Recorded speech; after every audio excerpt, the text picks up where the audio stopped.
Hey, what's up, friends? Graham Baldwin here. Welcome back to the Speaker Lab podcast. Good to have you here with us today. Today, we've got a great guest for you. Before we get there, let me remind you that the new book, The Successful Speaker, 5 Steps to Booking Gigs, Getting Paid, and Building Your Platform, is coming soon. If you have not pre-ordered the book, you definitely want to do that. We have heavily incentivized you to do so with lots of different bonuses you can check out by going over to thespeakerlab.com/book. Again, that is thespeakerlab.com/book. There you can get all the details on that and make sure that you pre-order. In fact, if you pre-order either the hardcover or the Kindle version, we will give you the audiobook for free. Isn't that awesome? We'll give you the audiobook for free. So we definitely want to, I'm telling you, this is kind of stuff we're hooking you up with. So again, you can find out all the details about that by going over to thespeakerlab.com/book, thespeakerlab.com/book. If you want to know all things about finding and booking gigs, then that's the place for you, thespeakerlab.com/book, to get the successful speaker. All right, so today we are talking with my buddy Joe Sanok, and I butcher his name. I always forget how to pronounce it there. But Joe is a great guy, and we've had him on the show back on episode 131. Joe is a speaker and entrepreneur, and he basically teaches people in the counseling therapy industry about how to build and grow their business and their practice. And so we talk about what it is to speak in kind of a micro niche and how that's been helpful for him. We also talk about live events. He's hosted a couple of live events that have been very successful. We also talk about podcasting and how he's used podcasting to build and grow his audience. So a couple different topics that we cover and talk about that will be beneficial to you. So we've got a lot to get into. So let's jump into this conversation with Joe. Enjoy.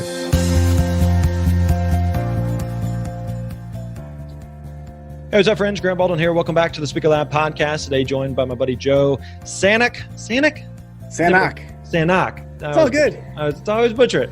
So Joe's hanging out with us. He was actually with us back on episode 131. Joe's the founder of Practice of the Practice, which is a speaking and consulting business that helps counselors in private practice. And so, first of all, that's a little snapshot sentence there, but what's the overview of what it is that you do and how speaking fits into your business? Yeah, I help primarily counselors, coaches, therapists to start, grow, and scale private practices.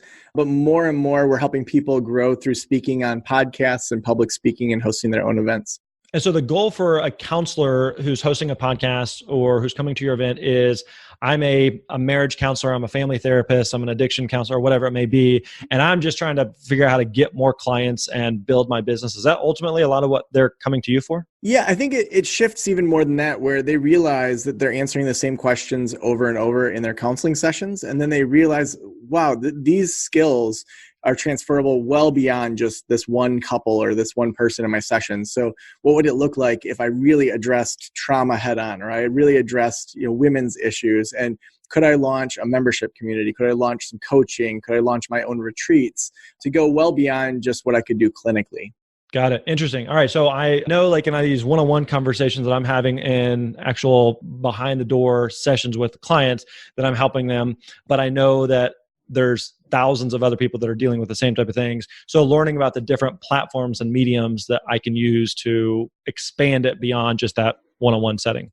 Yeah, absolutely. So we have one client, it's empoweredandunapologetic.com is her website. And so Veronica, she helps women who have kind of lost their identity in being a mom, being a wife, and that's all they do. And they're like, I need to take back my life. And so she wants to empower them, but then also just be unapologetic. And so in her launching her podcast, she's covering these issues. She's starting by kind of using the framework that we recommend of doing 5 solo shows, just kind of talking about what does that mean? What's her modality? Then interviewing 5 to 7 experts that really kind of positions her as an expert, and then doing 5 to 7 interviews all around interviewing her ideal client. And so then through that, it's a lot easier to get people into an email course where they can go from that pain to transforming into kind of that new version of themselves. And so we walk them through, how do you build out this 9-part email course? How do you build out the exact podcast structure that we see work? And then how do you then ask those first people that jump into your email course, what is it that you want to buy? And so we have a structure that we teach them with that too, so that really their first membership community, their first retreat, whatever their first product is, they know the pain and the people so well before they launch the product that it sells out right from the first time.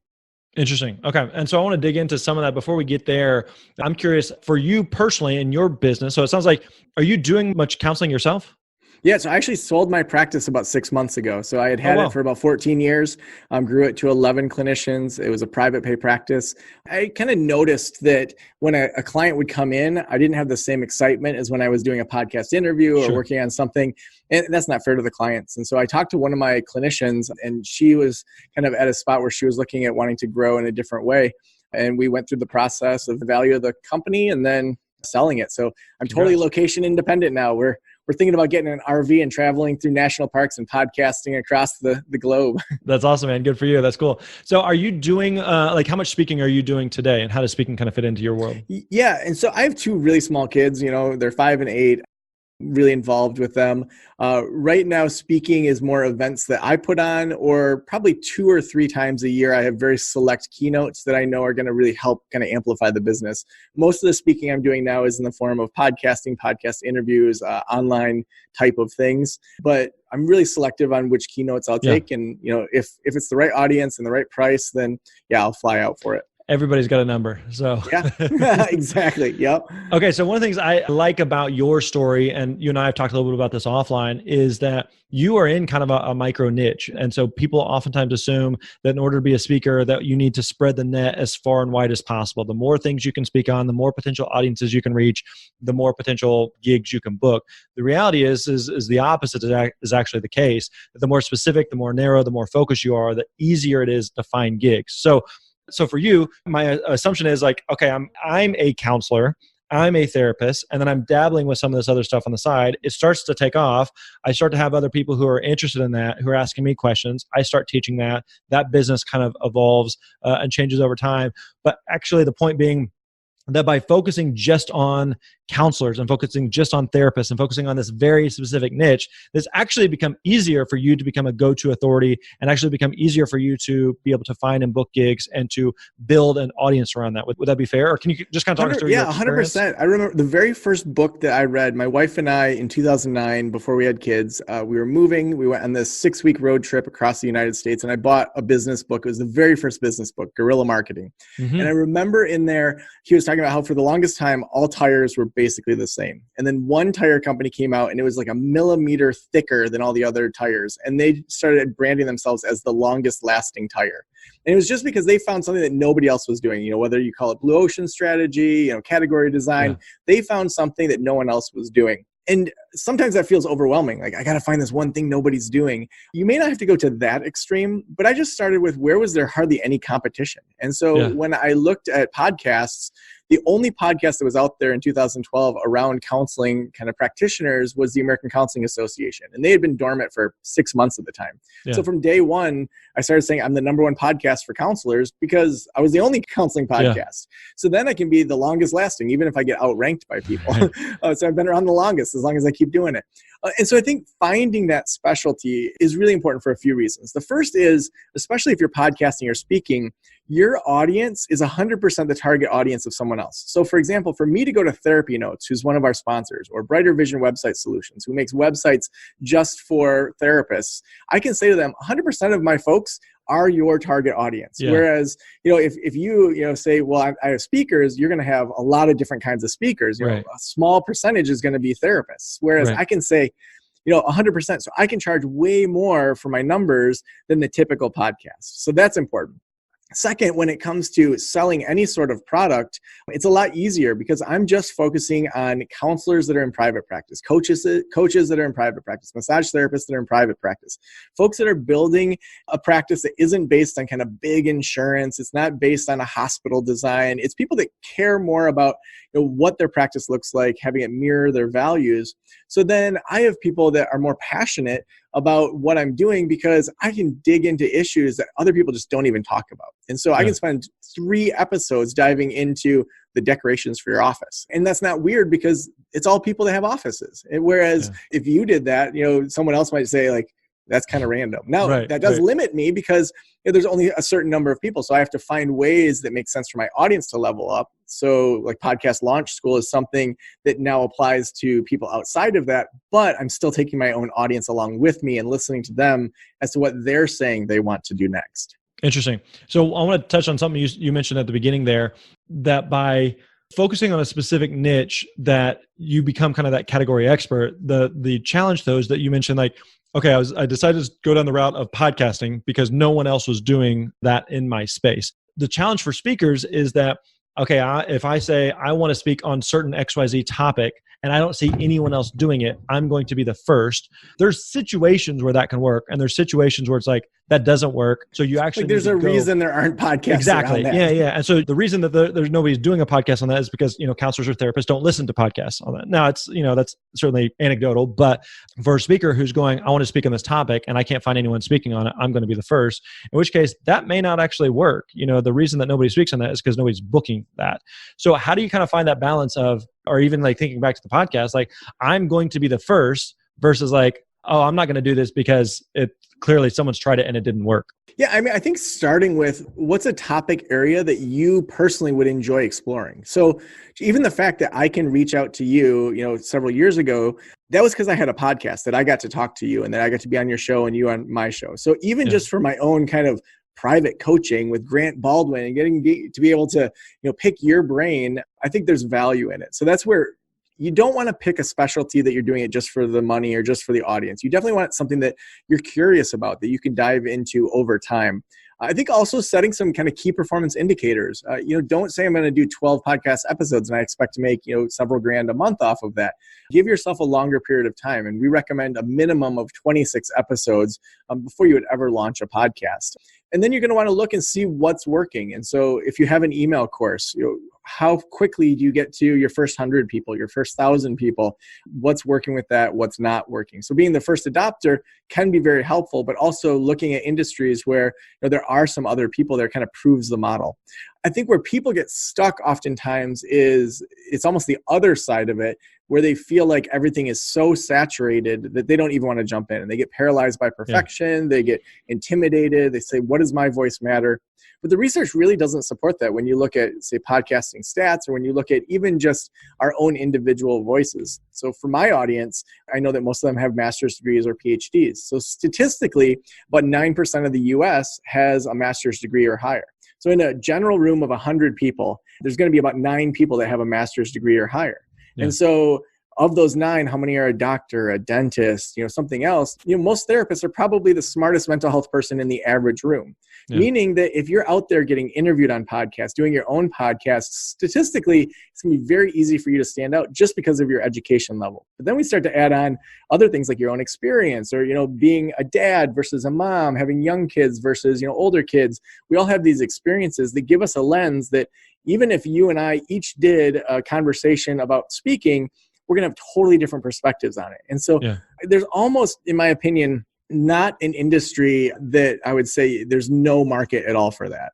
I would really struggle to find one that you couldn't figure out a way to monetize. But there are definitely strategies that will tell you before you put too much effort, time, and money into it, whether or not it's working. Well, it also kind of depends on your expectations. So if you said, hey, I want to be, I want to do a podcast for counselors and I want, 100,000 downloads per episode, and I'm going to be but there's currently nobody else doing it. And, and I'm going to make a full-time living of this, within 3 months. It's like, right. Good luck with that. And the same thing with speakers. If you said like, hey, I want to speak full-time 100 times a year, charging $10,000 a pop, speaking to counselors and therapists, I'd be wondering, are there even that many opportunities that exist? Maybe, but certainly not all 100% of them are going to be hiring you. So versus if you said, I've got a full-time practice that I'm doing, but I'm interested in speaking 5 times a year or 10 times a year, then that's probably more realistic of what is possible. So some of it sounds like just some market research, and some of it may just be, some of it's your expectations, and some of it's just kind of testing and seeing what the results provide. Yeah. And even just think about the end goal. If someone says, I just want to fill up my coaching practice. Yeah. I want to have more people locally come work with me. Then you want to do a podcast around something local. You don't need to go national, because especially if the goal is to get people to in person come work with you, then do something around Michigan businesses or Michigan lifestyle, or, I'm in Michigan, so it would be around that if it's going to be local. If you are looking to go national or international, then you can do a more kind of broad brushstroke and you can be more specific because there's just more people you're pulling from. Yeah, absolutely. So one of the things I'm curious on with you is you do some speaking, but speaking is one way that you can help and serve your audience. There's a variety of different ways that you have decided to kind of dig into. So can you kind of talk us through some of the evolution? Okay, I know I want to help therapists and counselors, and there's a lot of ways to go about doing that. So how has that kind of evolved to the point where now you have a variety of different trainings, you do different live events, you do different coaching and programs. So I'm thinking about from a speaker's perspective, who's going, okay, I'm already doing some speaking. I help this specific audience and I want to do more beyond the stage type of offerings. And I'm just not sure where to begin. So one thing, you and I have talked about is as a speaker, you can also do books and do coaching and do counseling and do consulting or do a course or do events or do all these different things. And you can do all those things, but you can't do all at once. So how have you kind of figured out, here's the best way for me to help my audience and expand my reach? Yeah, the very first step I would say is creating an email course. And I use the word course instead of list or funnel because you really want to think through it being a transformation that someone goes through. So they come with this pain and they leave with this transformation. So what we walk our clients through is the first 3 emails, you want to be setting up the problem. So why has society basically set you up to not be successful? And so in my case, graduate school doesn't teach us anything about business. We don't learn how to run a private practice. You're basically set up to fail in private practice because we haven't been taught it.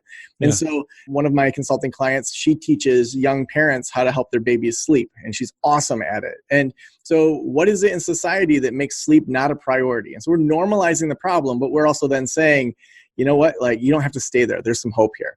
Yeah. The next 3 emails we look at is having some quick wins. So what's a small step in the right direction that someone can take that this week, if they did it, they would say, wow, you're really smart. This email course is actually helping me change my life before I've ever given you $1.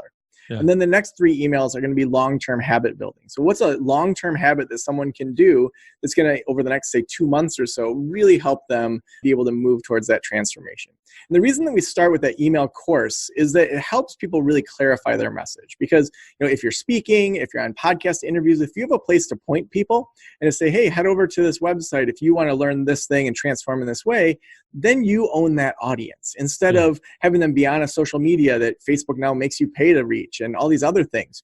So then after that, I would say the next thing is once you have at least 100 people within that email course, send an email saying, I'd love to chat with you for 15 minutes or so about kind of what this pain has been like for you and what you wish, I would create. I'm exploring some products. I'd love to talk with you. So you want to have 100 because you're going to get probably 10 to 15% of the people that will jump on a free call with you. And you really want to have at least 10 to 15 calls because if you get 1 or 2, you're going to get people that they don't really represent the full sample. You want to have enough that you can notice some trends with your audience because these are your first people that gave their email, that jumped in. And you're going to just ask them 3 questions. And if you want to, you can even send these to them in that email invite to say, I'm not going to sell you anything. I just want to talk to you about what this has been like. So the first question you're going to ask them when you're on a Zoom call, Skype call, or phone call is, what has it been like to go through this problem? And so, for us, what's it been like to start a counseling practice? And then you're taking notes on it. You're noticing what are words that keep coming up, that language. The second question is, if there was some product, e-course, membership community that would absolutely solve that problem, if you could just create your dream product, what would that be and what would that look like? And then third, how much would you pay for that? And so what you're doing there is you're getting the very words from them as to what is it that they want. So we've used this with a number of different products we've launched. We launched a membership community a couple of years ago. And over, the things that they wanted in a membership community or that they wanted in that product was way bigger than what I thought they wanted.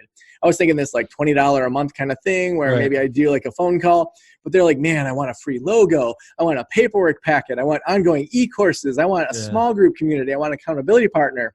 So we went big and we said, we're going to charge, $88 a month for this thing. But if we have 300 people like we have right now, that makes it that we can hire staff to create those things on an ongoing basis. So then we're completely different than all the other courses that are out there in the membership communities. And then you have your first audience members that are saying, I'm wanting to buy this. You can reach out to those first 15 people or so and say, hey, I interviewed 15 of you and we now have a beta test group. I'm going to screw some things up in it, but that's why you're going to get a lower price jumping into this. And you then have your very first people that are going to buy. So they've opted into the email and shown some commitment there. They talked to you on the phone and gave up their time and said what they wished.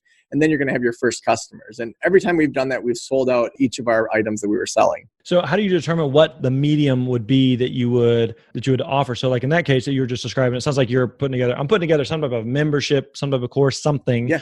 And so I'm trying to figure out what that would be versus that's going to be slightly different than maybe gathering intel that you might use for, I know you've done like some live events or doing some done for you services or doing coaching or consulting in a group or one-on-one setting. So do you just kind of go into, hey, what's the problem? And then I'll try to figure out what's the best way to solve this problem through whatever means? Or is it more, I'm thinking about doing an event, what's the problem that you have? And I'm going to figure out how to put that into what an event context would be? No, I think that's a really great question because in my opinion, we never want to create a product that compromises our lifestyle. First and foremost, I want to be able to say, you know what, I work 3 days a week. I love hanging out with my kids. I love having my evenings free. So I'm not going to offer a 24/7 texting service to my consulting clients.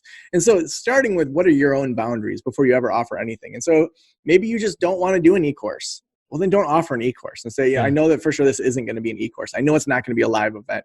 But if you're open to it, then I would just say, here's the things I'm considering. Here's the 3 or 4 things I'm considering. You may have an idea. So for Killing It Camp, that's the event that we put on this past fall. Killing It Camp, it was an idea of bringing together therapists that were working on their private practices that was different than a typical event. I mean, we had goat yoga. We had an open bar. All the food and lodging was included in it. It was in the middle of the Rocky Mountains instead of in some stuffy hotel, lobby. And so I had this vision for it, and it was a pretty clear vision. I wanted it to be like super different. That people would say, you'd never see this at the American Counseling Association. Which, when somebody said that to me, I was like, yes, that is exactly what I wanted. In that situation, I said, we're thinking about putting on an event. I'd love to jump on some phone calls and to find out the price point of what you'd want for that. And also what kind of things would you want covered. And then the actual topic areas, once the first, say, 50 people bought their tickets, we had some speakers already set up. But then from there, we were able to kind of refine it even more based on who had bought the tickets at that point. Gotcha. And so the goal from the beginning was to do some type of conference or to do some type of event. And I knew, who the ideal person is and kind of what the goal is. Like, we want to be different than that. That is what they're used to. We want to be different than that. I guess even taking it back a step further. So how did you even know, or how did you get a sense of like, well, the best help the problem that my audience has is an event, as opposed to doing some other medium or platform? Yeah, I mean, we had done e-courses already. We had done the one-on-one, had mastermind groups. So really doing a large live event was one of the few things we hadn't done at that point. Now, if we were just starting from scratch, I years ago tried to do a big live event and tried to sell tickets before I had to put any money down, and like 2 people bought, and then I refunded their money. And so having ways that you can test it out before you have to put money down. So for example, for our speakers, because we knew that they're going to be able to ask for people to join their email list, they're going to be able to talk about their e-courses, we charged them for their room and their food. And so it was $500 for them to come, but they didn't have to pay the full fee. So if my speakers and the people that had worked with me that had done consulting and mastermind groups, if they weren't willing to give $500 for just their food and lodging, then that was a pretty good indicator that I can't sell this thing. And so then once all of them paid, then I reached out to our membership community and said, all right, you're going to get a discounted price, similar to the speaker fee. I wanted to sell at least 20 of those to our group. And then if nobody bought that, those were our first customers who really should have been the hottest leads to buy. Now, if they didn't buy, then I would have pulled the plug on it. And so I got pretty close to it where I was at like 40 people. I'm like, I want to be at like 200 minimum. And then I'm like, okay, I'm going to do 2 more weeks of aggressive pushing, did a bunch of webinars and did a like end date, did a volunteer thing where people had to donate 5 hours, but they got a discount on it. And then we sold 140 tickets. It was like, okay, this is a real event now. Yeah. Now I can put in a lot more effort into it. So I do think having those times that you say, I'm going to pull the plug on this is really important. And you just say, I'm trying big things and I'm sorry I have to refund your money. I can either refund all your money, or if you want to join a mastermind group, we can transfer that money over to a mastermind. So, and that's not any shame on you. It's just your audience wasn't ready. You missed the mark and you got some information. So I think a lot of people would hold their head in shame, but it's like, just try things. And if it doesn't work, then move on to the next thing. Now, everything you just described there also is why, people are so nervous about hosting their own events, is because there's so many variables that go into them. Plus, it's very, very difficult to make events profitable, hosting your own events, right? So if you're as a speaker, if you're just going in, I speak, I get a check, I go home. It has no impact on me whether or not the event itself was profitable. I got my check. But if you're hosting the event, you're on the other side of the equation. There's a lot that goes into whether or not that event can be profitable and whether or not you can make it work. I know for you, you've been able to make it work, and you've had some very, very profitable events. How have you been able to make that work? And for someone who's interested in maybe hosting my own event someday, what would you say to them to be able to come out the other end in the black and not in the red? Yeah, I think being able to have very clear products that don't take a lot of your time. So for example, we offered a discount to people to join our membership community, but they had to pay for a year's worth of it all at once. They got a discount and some bonuses, making it easy for people to sign up. Also, being able to have a high-end product. So our Done For You podcasting is around $20,000, and people then get 26 episodes and they get transcriptions and all this, sound editing. And so by signing one person up for that, that's $20K that just came in.